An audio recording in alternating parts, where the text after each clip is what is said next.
तो आप देख रहे हैं किस तरीके से ये सब कुछ किया जा रहा है समाज में, तथाकथित समाज में, सिर्फ इज्जत के नाम पे। वोरा साहब, कभी खाप पंचायत की बात आ जाती है, कभी गोत्र की बात आ जाती है, कभी जात की बात आ जाती है, कभी धर्म की बात आ जाती है। 21वीं सदी की बात हम करते हैं और दूसरी तरफ बात करते हैं 16वीं सदी की। ये हो क्या रहा हमारे समाज में? देखिए, मेरे हिसाब से जो अगर हम देखें, जैसे हम कहते हैं हमारी सोसाइटी एक ट्रांजिशन में, एक बदलाव में है, तो एक तबका है सोसाइटी का, हम ये बोलेंगे, जो कि चेंज हो रहा है, पर दूसरा तबका है जो पुराने रूढ़िवादी विचारों से ही वहीं उसी पर अटका हुआ है। तो ये जो क्लैश है, जनरेशन गैप कहें आप इनको, या आप ये सोचें कि दो जो मानसिकता, अलग अलग मानसिकताओं का जो आपस में बीच में जो आपस में कॉन्फ्लिक्ट है, उसकी वजह से जो यंगर जनरेशन है उनको लगता है कि आज की डेट में अगर आप पढ़े लिखे हैं, आपके पास सारा राइट है कि आप अपनी कोई भी चॉइस कर सकते हैं, तो अपने पार्टनर को चूज करना जिसके साथ जिंदगी भर रहना है तो क्यों नहीं। पर वही थॉट्स जो हैं, जो ओल्डर जनरेशन है, या हम कहें जो पुराना सदियों से जो पीढ़ी दर पीढ़ी जो उनके दिमाग में बिठाया गया है, स्पेशली वो लोग जो कि 60 एंड अबव वाले हैं, उनकी मानसिकता वही है। इस एज पर उनकी मानसिकता को बदलना मुश्किल होता है। इस वजह से आप इस तरह के केसेस देखते हैं। साहब, लेकिन एक बड़ी बुनियादी सी बात है, कोई भी माँ बाप अपने बच्चे से प्यार करता है, प्यार इस शक्ल में ये कैसे संभव है? उसमें ये आता है कि अगर आपको ये बताया जाए कि आप, और आपने सुना हो और देखा हो कि अगर इस तरह का कोई स्टेप लिया जाता है जिसमें आपकी, चाहे आप वो बोले गोत्र के हिसाब से या बोले जाति के हिसाब से, अगर कोई आपकी फैमिली से बाहर कदम रखने की कोशिश करता है, तो वो आपकी इज्जत पर बहुत बड़ा बट्टा है और आप सोसाइटी में मुंह दिखाने लायक नहीं है।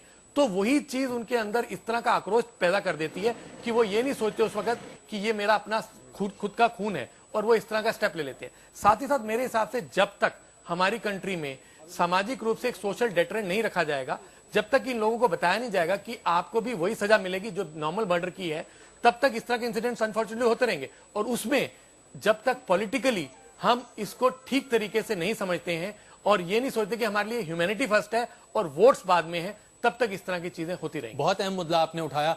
कटर साहब, आपसे ये जानना चाहेंगे कि इस पूरे मसले में क्या आपको लगता है कि अब एक ऐसे सख्त कानून की जरूरत है, या फिर यूं कहें कि धारा 302 उन लोगों पर भी लगाया जाना चाहिए जो कहीं ना कहीं अपने बच्चों के साथ इस तरह की ज्यादती करते हैं? कानून में किसी किस्म के बदलाव की कोई जरूरत नहीं है।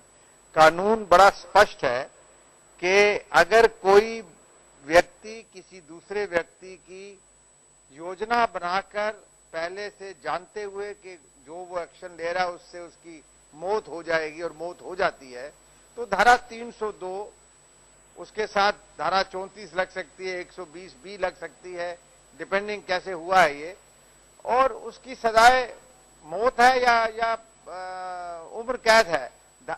लेकिन हमें चाहिए कि हम इन धाराओं को लगाएं इन लोगों के ऊपर जो इस तरह की घिनौनी हरकतें कर रहे हैं। ये कानून उन पर भी लगाएं और उनके साथ भी वही सलूक किया जाए जो एक आम कातिल के साथ किया जाता है। बिल्कुल, आपने बहुत अहम मसला उठाया। कानून की तरह से तो शायद बहुत ज्यादा कमी नहीं है वोरा साहब, लेकिन एक मानसिकता की बात होती है। यहां पर आप जैसे आप कह रहे हैं कि जनरेशन गैप की बात है, लेकिन ये जनरेशन गैप की बात तो न जाने कब से आती जा रही है। हमारे माता पिता के जमाने में भी लोग कहते थे इज्जत चली जाएगी और उसके लिए लोग कुछ भी कर बैठते थे, लेकिन पिछले 50 सालों में इस देश में बहुत कुछ बदलाव आया है। इस बदलाव को लेकर लोग सजग क्यों नहीं हो पा रहे? पॉलिटिकल विल नहीं है, और जैसे कक्कड़ साहब ने बोला कि इस तरह के केसेस को मर्डर की तरह ट्रीट करना चाहिए, वो नहीं होता है, क्योंकि जो राजनीति में लोग हैं उनको लगता है कि अगर वो इस तरह से ओपनली कहेंगे तो उनके वोट्स जाएंगे। अब मेरे हिसाब से मेरे सामने अगर एक ह्यूमन बीइंग खड़ा हो तो वो पहले इंपॉर्टेंट है। एक जान ज्यादा जरूरी है, बजाय इसके कि आप ये सोचें कि अगर हमने इन लोगों को बोला तो वो सारे के सारे हम अपोज करेंगे, कल को हमको एमपी या एमएलए नहीं बनने दिया जाएगा। ये जो मानसिकता है ना, इसको बदलना पड़ेगा। जो हमारे को रूल कर रहे हैं उनको बदलना पड़ेगा, तो हम ऑटोमेटिकली इन चीजों से बाहर निकलेंगे। लाख टके की बात आपने कही। आप दोनों का बहुत बहुत धन्यवाद इस चर्चा में शामिल होने के लिए।